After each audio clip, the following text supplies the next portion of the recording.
لیکن اب اہم چیز یہ جس کا معاشرے میں نقصان ہو رہا ہے، ہم اس چیز کو ختم کیسے کریں۔ میں یہ بات جانتا ہوں کہ تبدیلی لے کر آنا مشکل کام ہوتا ہے، لیکن مشکل ہے لیکن ناممکن تو نہیں ہے نا۔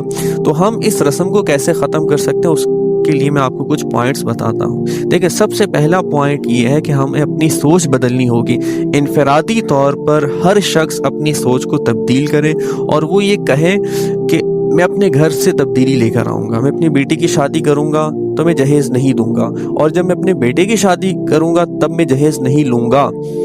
اب اس میں ایک اشکال ہو سکتا ہے کہ جب ہم بیٹی کی شادی کر رہے ہوتے ہیں اور جہیز نہیں دیتے تو سامنے والے رشتہ نہیں کرتے۔ یہ بات بالکل ویلڈ ہے آپ کی، لیکن دیکھیے کہ جس کے ساتھ آپ رشتہ کر رہے ہیں نا، اس کو آپ فرسٹ میٹنگ میں یہ بات بتا دیجئے کہ ہمارے گھر میں نہ جہیز دیا جاتا ہے اور نہ ہی جہیز لیا جاتا ہے۔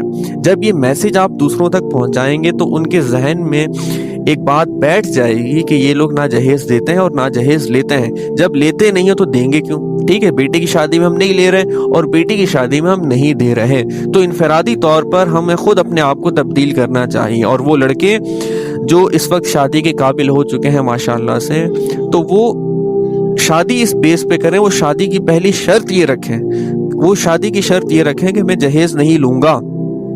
اس سے آپ کو نقصان بہت اٹھانا پڑ سکتا ہے۔ ٹھیک ہے، جو لڑکا یہ بات کہتا ہے کہ میں جہیز نہیں لوں گا، اس کو رشتے میں مسئلہ ہوگا۔ اس کو مسئلہ کیا ہوگا کہ لڑکی والے ایسے لڑکے کو رشتہ نہیں دے پا رہے ہوتے۔ ٹھیک ہے، ان کے ذہن میں بہت سے اشکالات ہوتے ہیں کہ کل کو ہماری لڑکی کے ساتھ سسرال میں برا برتاؤ رکھا جائے گا۔ یہ بات ٹھیک ہے، لیکن لڑکے کو یہ چاہیے کہ بھائی میری شادی کی پہلی شرط یہ ہے کہ میں جہیز نہیں لوں گا۔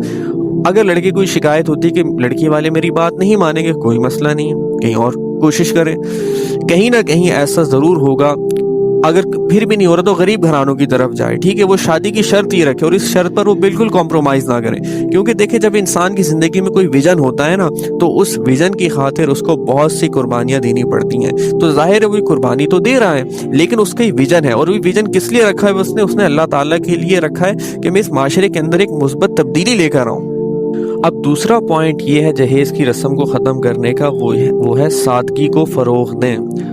اپنی جو شادیاں ہم کر رہے ہیں اس میں ہم جتنی سادگی کو اپنا سکتے ہیں ہمیں اپنانا چاہیے۔ نمائش ہمیں بالکل نہیں کرنی چاہیے۔ اس بات سے آپ بالکل بے فکر رہیں کہ لوگ کیا کہیں گے، لوگ بولتے ہی رہتے ہیں۔ ٹھیک ہے، اور لوگوں کا کام ہے بات کرنا کہ اس نے اپنی بچوں کی شادی اس طرح کی، کھانا اچھا نہیں تھا، یہ تھا وہ تھا۔ دیکھیں، آپ کے لیے سب سے اہم چیز یہ ہونی چاہیے کہ اس رسم سے معاشرے کو بہت زیادہ نقصان ہو رہا ہے، تو تھوڑی دیر کی اگر تنقید آپ کو برداشت کرنی پڑ رہی تو برداشت کر لیجئے، کوئی مسئلہ نہیں ہے۔ اس کے بینیفٹس بہت زیادہ ہیں اور انشاءاللہ اللہ تعالیٰ آپ کو اس پہ بہت زیادہ نوازے گا۔ تو نکاح اور ولیمہ یہ دو رسمیں رکھیں اور اس کو جتنا سادگی سے ہو سکتا ہے کیجئے، اور اسلامی تعلیمات کے مطابق بالکل ان چیزوں کو لے کر چلیے، تو انشاءاللہ یہ بھی ایک پوائنٹ بنے گا اس معاشرے میں تبدیلی لانے کا۔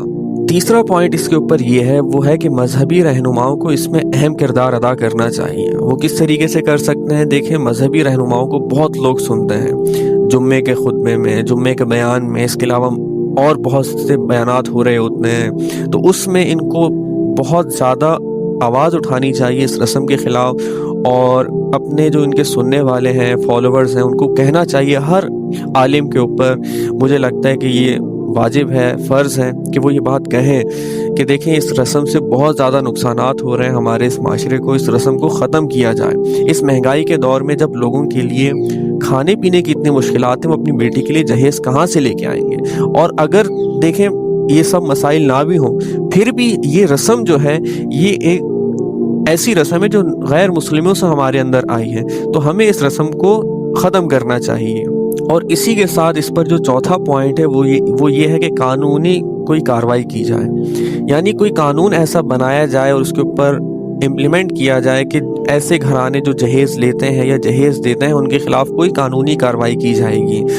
تو یہ بھی ایک بہت اچھا پوائنٹ ہوگا جو ہم قانونی سطح پر ہم لیگل وے میں کر سکتے ہیں۔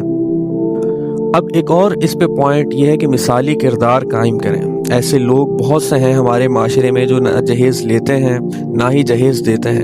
ایسے لوگوں کو سراہا جائے، اپریشیٹ کیا جائے، اور ان لوگوں کا ذکر کیا جائے ان محفلوں میں جہاں پہ لوگ یہ سمجھتے ہیں کہ جہیز لیے بغیر، جہیز دیے بغیر شادی نہیں ہو سکتی۔